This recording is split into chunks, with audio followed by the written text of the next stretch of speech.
नमस्कार, मैं वरुण कुमार। आज मंगलवार है, समय हो चुका है मनी टाइम का, जहां हम बताएंगे आपको वो सभी खबरें जो आपकी जेब पर, आपकी ज़िंदगी पर सीधा असर डालती हैं।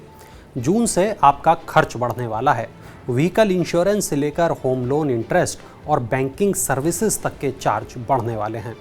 जून कल से शुरू हो रहा है और कुछ बदलाव, कुछ नए नियम लागू होने वाले हैं।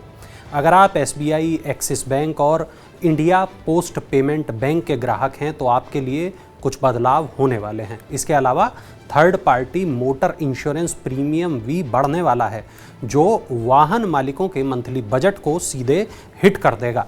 SBI 1 जून से अपने home loan external benchmark lending rate यानी EBLR को 40 बेसिस पॉइंट बढ़ाकर 7.05% कर देगा।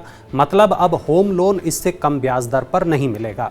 एक्सिस बैंक ने सैलरी और सेविंग अकाउंट होल्डर्स के लिए 1 जून से सर्विस चार्ज बढ़ाने का ऐलान किया है। बैंक ने एवरेज मंथली बैलेंस रिक्वायरमेंट को भी 15,000 रुपये से बढ़ाकर 25,000 रुपये कर दिया है। वहीं दूसरी ओर न्यूनतम बैलेंस न रखने पर लगने वाला शुल्क भी बढ़ा दिया गया है। इंडिया पोस्ट पेमेंट बैंक 15 जून से अपने ग्राहकों से आधार इनेबल्ड पेमेंट सिस्टम के लिए सर्विस चार्ज वसूलेगी। 2 और 4 पहिया वाहनों के लिए third party motor insurance premium बढ़ने वाला है। PNB ने भी NEFT, RTGS और NACH ट्रांजैक्शन पर सर्विस चार्ज बढ़ा दिया है। अफोर्डेबल हाउसिंग का खत्म होगा दौर, क्योंकि इस साल प्रॉपर्टी की कीमतों में जोरदार बढ़ोतरी होगी। इस साल घर का सपना पूरा करना आपके लिए शायद कठिन हो सकता है, क्योंकि इस साल देश में प्रॉपर्टी की कीमत बहुत ज़्यादा बढ़ने की बात कही जा रही है। राइटर्स पोल प्रॉपर्टी एनालिस्ट के मुताबिक इस बार प्रॉपर्टी की कीमतों में आने वाली तेजी पिछले 5 साल में सबसे ज़्यादा होगी। इस साल घरों की औसत कीमत 7.5% बढ़ने का अनुमान है। मुंबई और दिल्ली NCR में घरों की कीमत इस साल 4 से 5% तक बढ़ेंगी। एनालिस्ट का कहना है कि देश भर में हाउसिंग डिमांड बेहतर बनी हुई है, इससे प्राइस को सपोर्ट मिल रहा है। दूसरी ओर बिल्डिंग मटेरियल के दाम बढ़ने से घरों की कीमत भी बढ़ रही है। आगे ब्याज दरों के बढ़ने से भी घर खरीदारों के सामने मुश्किल खड़ी होगी। जुलाई के बाद कभी भी बढ़ सकता है आपके मोबाइल का बिल, क्योंकि टेलीकॉम कंपनियां टैरिफ बढ़ाएंगी। देश की टॉप 3 प्राइवेट टेलीकॉम ऑपरेटर्स चालू वित्त वर्ष की दूसरी तिमाही में टैरिफ बढ़ाने का दूसरा राउंड शुरू करेंगी। रेटिंग एजेंसी क्रिसिल का कहना है कि एवरेज रेवेन्यू पर यूज़र ग्रोथ इंडस्ट्री के लिए ज़रूरी है, तभी कंपनियां नेटवर्क और स्पेक्ट्रम में निवेश कर पाएंगी। यदि ARPU में ग्रोथ नहीं होगी तो इससे मौजूदा समय में मिलने वाली सर्विस पर असर पड़ सकता है। रिलायंस जियो के मार्केट में आने के बाद से शुरू हुई गलाकाट प्रतिस्पर्धा के चलते टेलीकॉम कंपनियों के टैरिफ बढ़ाने पर रोक लगी। दिसंबर 2019 से हटी ये रोक और तब से कंपनियां टैरिफ बढ़ा रही हैं। सरकार के इस कदम से छोटी कार अब किफ़ायती नहीं रहेगी। मारुति कर रही है फैसले को वापस लेने की मांग।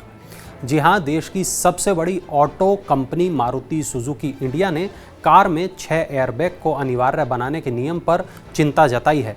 कंपनी के चेयरमैन RC भार्गव ने नए कानून की वजह से भारत में छोटी कारों के भविष्य पर चिंता जताते हुए कहा कि अभी तक इस बात पर रिसर्च चल रही है कि छोटी कारों में 6 एयरबैग कहां और कैसे फिट होंगे।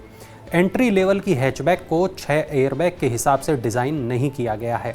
उन्होंने बताया कि 4 एयरबैग लगाने से ही कारों की कीमतों में काफ़ी इजाफा होगा और ये बढ़ी हुई कीमत निश्चित ही कारों की बिक्री और ऑटो सेक्टर में जॉब पर विपरीत असर डालेगी। रोड ट्रांसपोर्ट मिनिस्ट्री ने इस साल अक्टूबर से सभी कारों में 6 एयरबैग को अनिवार्य बनाने की बात कही है। महंगाई के मोर्चे पर आम आदमी को बड़ी राहत मिली है। जानिए कितनी कम हो गई हैं चावल और आटे की कीमतें। महंगाई के मोर्चे पर राहत देने वाली एक खबर सामने आई है। दरअसल भारतीय परिवारों की रसोइयों के लिए सबसे अहम माने जाने वाले चावल और आटे की कीमतें कम हो गई हैं। इससे उपभोक्ताओं को कुछ राहत मिल सकती है। गेहूं के निर्यात पर प्रतिबंध का भी असर कीमतों पर दिखा है। पिछले 10 दिन के दौरान चावल 7% और आटा 5% सस्ता हुआ है। रोलर फ्लोर मिलर्स एसोसिएशन के प्रेसिडेंट अंजनी अग्रवाल ने बताया कि पूरी वैल्यू चेन में कीमतें 5% तक कम हुई हैं। रबी सीजन का चावल बाजार में आने की शुरुआत होने से कीमतों में लगी कमी आना शुरू हो गया है। धान के सबसे बड़े उत्पादक पश्चिम बंगाल में कीमतें 7% कम हुई हैं। एफडी में निवेश करने वालों के लिए अच्छी खबर है, बजाज फाइनेंस दे रहा है ज़्यादा रिटर्न पाने का मौका। फिक्स्ड डिपॉजिट एक कम जोखिम वाला निवेश विकल्प है और यही वजह है कि निवेशकों के बीच ये काफ़ी लोकप्रिय है। बजाज फाइनेंस लिमिटेड 36 से 60 महीने के डिपॉजिट पर ऊंचे इंटरेस्ट रेट की पेशकश कर रही है। सीनियर सिटीजन को 44 महीने की एफडी पर 7.45% का इंटरेस्ट रेट ऑफर किया जा रहा है। बजाज फाइनेंस फिक्स्ड डिपॉजिट सभी कस्टमर्स के लिए स्पेशल इंटरेस्ट रेट की भी पेशकश कर रहा है। स्पेशल इंटरेस्ट रेट के साथ आप स्पेसिफिक टेन्योर पर 7.45% सालाना का इंटरेस्ट रेट हासिल कर सकते हैं। सरकार के इस कदम से 40 लाख लोगों को रोजगार मिलेगा, लेकिन ये कौन सा कदम है, चलिए बताता हूँ। केंद्र सरकार ने प्रधानमंत्री रोजगार सृजन कार्यक्रम को साल 2025-26 तक आगे बढ़ा दिया है। इस पर कुल 13,554 करोड़ रुपए खर्च होंगे।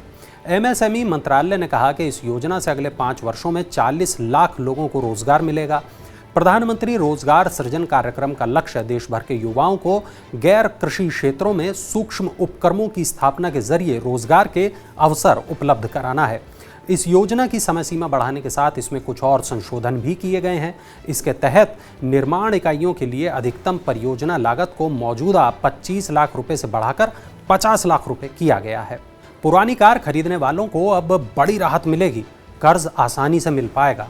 ऑनलाइन यूज्ड कार खरीदने बेचने वाली कंपनी कारट्रेड ने पुरानी कारों के लिए आसान ऋण सुविधा उपलब्ध कराने के लिए आईडीएफसी फर्स्ट बैंक के साथ करार किया है।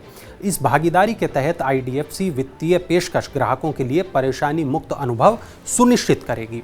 आईडीएफसी फर्स्ट बैंक का स्कोर बेस्ड लोन सैंक्शन और एंड टू एंड डिजिटलाइज्ड और ऑटोमेटेड लोन डिसबर्सल ग्राहकों के लिए कार खरीदने को आसान बनाएगा। बैंक ग्राहकों को उनकी ज़रूरतों के मुताबिक कस्टमाइज्ड लोन प्रदान करेगा।